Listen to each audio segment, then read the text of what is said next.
first time I saw 95, I was already dead. Not my body, myself. The person I'd been had been fading for months, years, decades. I just hadn't noticed. Not until the number appeared on the back of my hand. A birthmark, the doctor said. I'd never seen it before. It looked like 2 digits burned into the skin, 9 and 5. I stared at it in the mirror. The mark stared back. I was 95 years old. That's not a typo.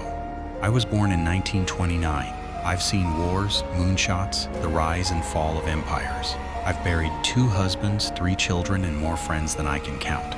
I am old. I am tired. I am ready. But the number 95 wasn't about my age. It was about my death. Or rather, the death I'd been avoiding. The dream started on my 95th birthday. I was in a hallway, long, white.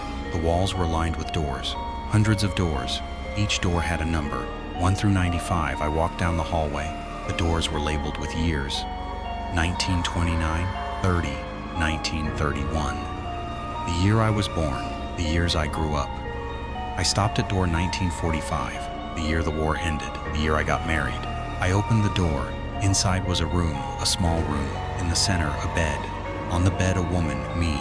Younger than I'd been in decades. She was sleeping, peaceful. I closed the door. I walked to door 1973, the year my first husband died. I opened it. The same room, the same bed, the same sleeping woman. But she was older now. Her hair was gray. She was crying in her sleep, tears on her cheeks. I closed the door. I kept walking, door after door. Each one a year, each one a version of me, sleeping, waiting, crying, smiling. By the time I reached door 2024, the hallway seemed endless, but there was one door left, the last door, number 95. It was different, gold, ornate.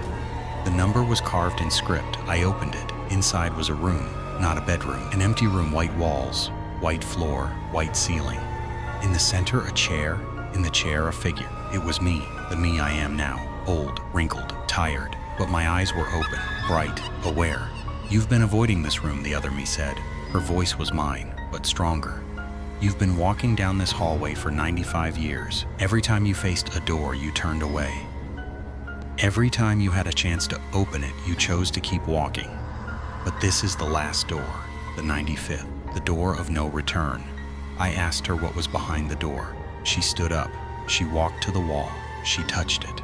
The wall rippled, like water. Behind it was not another room. It was a void, a vast, dark space filled with stars. And in the center of the void, a light, a warm, golden light. That's where you go when you stop running, she said. Not heaven, not hell, the place between, the place where time stops, where you can rest, where you can finally close your eyes without dreaming of doors. I stepped toward the void. The light was warm. It pulled me. I wanted to go. I was so tired, so ready, but the other me grabbed my wrist. Not yet, she said.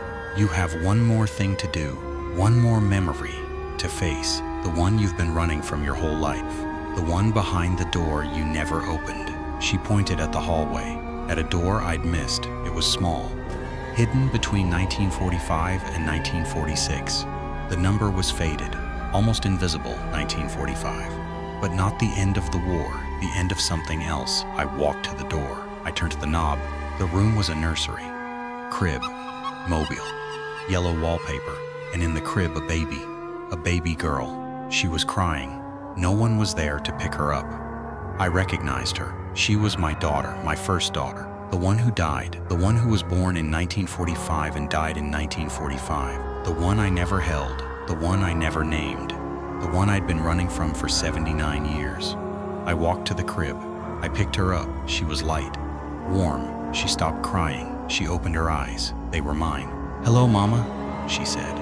Not with a baby's voice, with a voice that was old, wise, tired. "I've been waiting for you." She's for 95 years, not in this room, in your heart, in the place you locked me away. I've been there, watching, waiting, hoping you would finally open the door. I held her. I rocked her. I cried. The tears fell on her face. She didn't wipe them away. She smiled. "It's okay," she said. "I'm not angry. I never was. You did what you had to do. You buried me so you could survive. But now you don't have to survive anymore. Now you can live, or you can die. Either way, you can let me go." I held her tighter. I didn't want to let her go. I'd been holding her for 79 years. In my heart, in my guilt, in my silence, she was the weight I'd been carrying. The stone on my chest, the number behind the door. "You have to let me go," she said. "Not because I want to leave, because you need to rest. You've been walking for 95 years. It's time to stop. It's time to close the doors. It's time to step into the light." I kissed her forehead. She was warm. She was real. She was everything I'd lost and everything I'd never had. "I love you," I whispered. "I know," she said. "I've always known." She faded. The nursery faded. I was in the hallway again. The doors were gone. The walls were gone. There was only the void, the stars. The light. The other me was standing beside me. She took my hand. "Ready?" she asked. I looked back. The hallway was empty. No doors, no years, no memories. Just the endless white. "Yes," I said. "I'm ready." We walked into the light. I woke up in my bed, my nursing home bed. The clock on the wall said 9:50, 9:50, 95 minutes past the hour? No, but the digits were there, 9 and 5. I looked at my hand. The birthmark was gone. The number was gone. My skin was smooth, clear. Sat up. I was not tired. For the first time in decades, I was not tired. I got out of bed. I walked to the window. The sun was rising. I opened the window. The air was cold, fresh. I breathed it in. A nurse came in. She looked surprised. "Mrs. Harlow, you're up early." I smiled. "I had a dream," I said.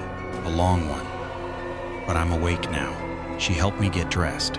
I ate breakfast. I called my son, the one who was still alive, the one I'd been ignoring for years. I told him I loved him. He cried. "I didn't. That was a year ago. I'm 96 now. The number 95 is behind me, but I still think about the hallway, the doors, the baby, the light. I don't dream about them anymore. I just remember, not with pain, with peace. I'm writing this because I need someone to know, not to warn you, to tell you that the number is not a curse. It's a door, or a door you can keep closed. But either way, it's there, waiting. And behind it, something is waiting too. Something you've been running from. Something that needs to be held. Something that needs to be let go. You have a number. Everyone does. It might be 95. Or it might be something else. But it's the number of the door you've been avoiding. The door that leads to the thing you've buried. The thing that is keeping you from the light. Open it. Not because it's easy. Because it's the only way to stop walking, to stop running, to stop counting. I opened mine. I held my daughter. I let her go. And I walked into the light. You can too. The door is there. The number is on your hand. You just have to look. 985. It's not the end. It's the last step before the end. Take it. Then rest. The light is warm. And you are so tired. I'll meet you there. In the void. In the stars. In the peace. Bring your door key. You won't need it. The door is already open. You just have to walk through.